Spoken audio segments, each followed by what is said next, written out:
Hello दोस्तों, welcome to my YouTube channel. तो आप सभी का बहुत बहुत स्वागत है।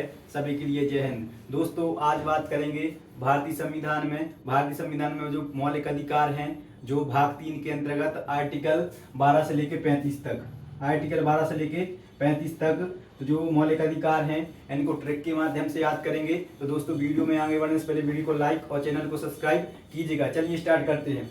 तो दोस्तों, भारतीय संविधान में मौलिक अधिकार, तो मौलिक अधिकार पहला क्वेश्चन जो यहीं से बनता है, जो भारतीय संविधान में मौलिक अधिकार प्रदान किए गए हैं वह किस भाग के अंतर्गत हैं? तो भाग 3 के अंतर्गत हैं। ठीक है, भाग 3 में दोस्तों मौलिक अधिकारों की व्याख्या की गई है। अब दूसरा क्वेश्चन बनता है कि जो मौलिक अधिकार हैं वह किस अनुच्छेद से किस अनुच्छेद तक हैं? तो मैंने जैसा कि बताया आपको 12 से लेके 35 तक। ठीक है दोस्तों, पहले जान लेते हैं कि मौलिक अधिकार कौन कौन से हैं, फिर उनके बारे में कुछ फैक्ट हैं वो मैं आपको बताऊंगा, और सेकंड वीडियो में जो आर्टिकल से संबंधित, जो अधिकार से संबंधित आर्टिकल हैं उनको मैं आपको बताऊंगा। तो इस वीडियो में बात करेंगे जो मौलिक अधिकार से संबंधित फैक्ट हैं और जो अपने मौलिक अधिकार हैं। तो चलिए देखते हैं। तो ट्रिक क्या है दोस्तों?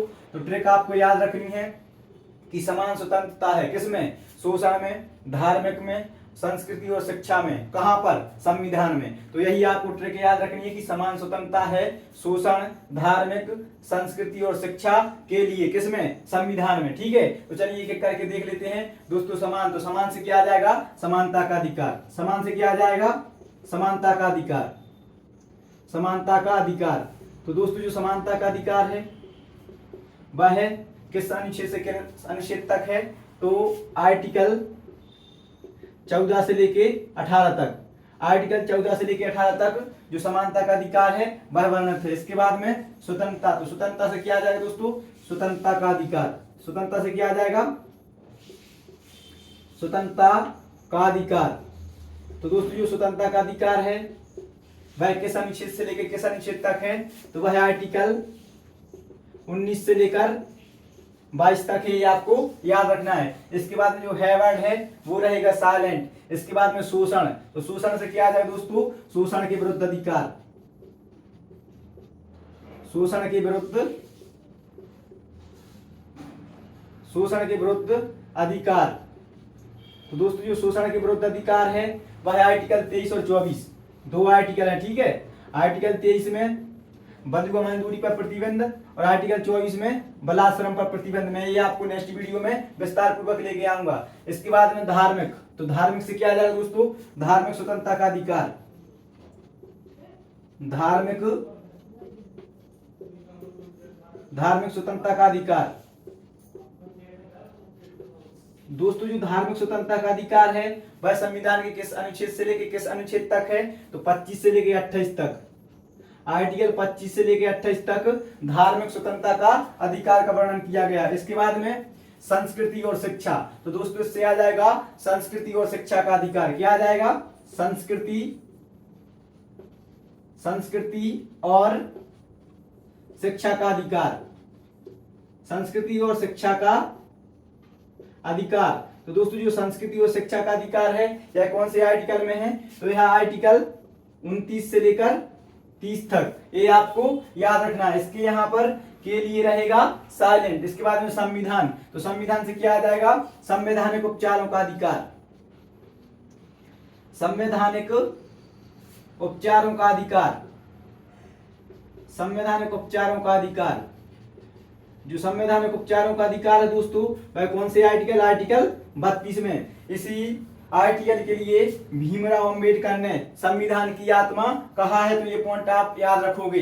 तो दोस्तों, जो आपके मौलिक अधिकार है उसमें आपको कौन सी ट्रिक याद रखनी है कि समान स्वतंत्रता है किसमें? शोषण, धार्मिक, संस्कृति और शिक्षा। कहां पर? संविधान में। ठीक है, तो समान से समानता का अधिकार, स्वतंत्रता से स्वतंत्रता का अधिकार है साइलेंट, शोषण के विरुद्ध अधिकार, धार्मिक स्वतंत्रता का अधिकार, संस्कृति और शिक्षा का अधिकार, संवैधानिक उपचारों का अधिकार। आप देख लेते हैं दोस्तों कि जो मौलिक अधिकार हैं यह किस देश से लिए गए हैं? तो ये पॉइंट आपको याद रखना है। मैंने संविधान में जो विदेशी स्रोत हैं उस पर ऑलरेडी वीडियो बनाया हुआ है, तो डिस्क्रिप्शन में लिंक दिया हुआ है, जाकर आप देख लेना। तो दोस्तों, जो बात करेंगे जो संविधान में अधिकार हैं वह किस देश से लिए गए हैं? तो अमेरिका से लिए गए हैं। ये पॉइंट आप याद रखोगे। जो अधिकार है वह कहां से लिए गए हैं? अमेरिका से लिए गए हैं। अब बात आती है दोस्तों कि कितने अधिकार हैं, तो मैंने आपको बताया है 6 हैं। कितने मौलिक अधिकार हैं? 6 हैं। दोस्तों जब भारतीय संविधान लागू हुआ था उस टाइम पे कितने अधिकार थे? 7 अधिकार थे। कितने अधिकार थे? 7 अधिकार थे। अब आपको पता होगा कि जब कोई भी नियम संविधान में ऐड किया जाता है या हटाया जाता है तो क्या किया जाता है? संविधान संशोधन होता है। तो उसी प्रकार जो 7वां अधिकार था वह कौन सा था? संपत्ति का अधिकार। कौन था दोस्तों? संपत्ति का अधिकार। जो संपत्ति का अधिकार था वह आर्टिकल 31 में वर्णित था। कौन से आर्टिकल में वर्णित था? आर्टिकल 31 में वर्णित था। लेकिन दोस्तों इसको अब हटा दिया गया है। कौन सा संविधान संशोधन हुआ था? तो 44वें संविधान संशोधन अधिनियम। ये कब हुआ था? 1978 में। 44वें संविधान संशोधन अधिनियम 1978 के द्वारा जो संपत्ति का अधिकार था इसको हटा करके संविधान के भाग 17 के आर्टिकल 300A में जोड़ दिया गया है। तो ये पॉइंट आप याद रखोगे। जो 7वां अधिकार था कौन सा? संपत्ति का अधिकार, उसको अब हटा दिया गया है। कौन से संविधान संशोधन के द्वारा? 44वें संविधान संशोधन अधिनियम 1978 के द्वारा हटा करके उसे भाग 17 के आर्टिकल 300A में जोड़ दिया गया है। जो अब मात्र क्या है? विधिक अधिकार। विधिक अधिकार मतलब कानूनी अधिकार है। कौन सा अधिकार है दोस्तों? कानूनी अधिकार है। तो ये पॉइंट आप याद रखोगे। इसके बाद दोस्तों बात करते हैं कि जो मौलिक अधिकार हैं, मौलिक अधिकारों की कोई ने तो सोचा होगा। तो सर्वप्रथम 1931 में, कब? सर्वप्रथम 1931 में कांग्रेस का कराची अधिवेशन होता है।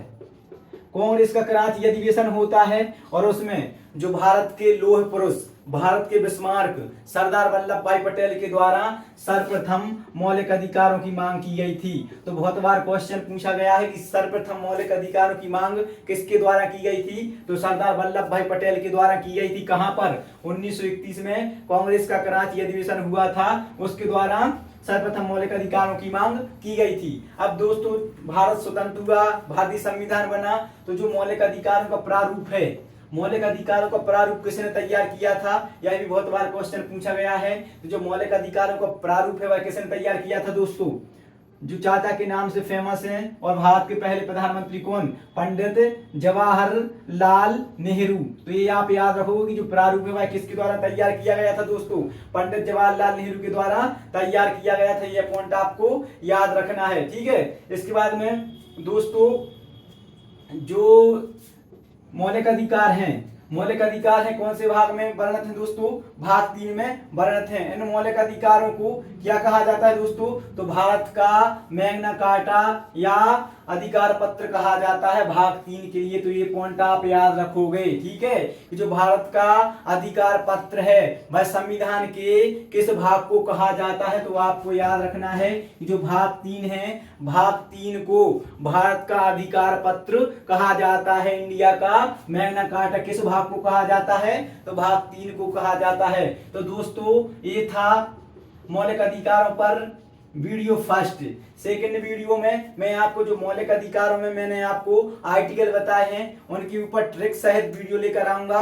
अगर जानकारी आपको अच्छी लगी हो और अगर आपको नेक्स्ट पार्ट चाहिए हो तो वीडियो को शेयर जरूर कीजिएगा और कमेंट सेक्शन में बताइएगा कि आपको किस टॉपिक पर वीडियो चाहिए। मिलते हैं नेक्स्ट वीडियो में, तब तक आप सभी के लिए जय हिंद।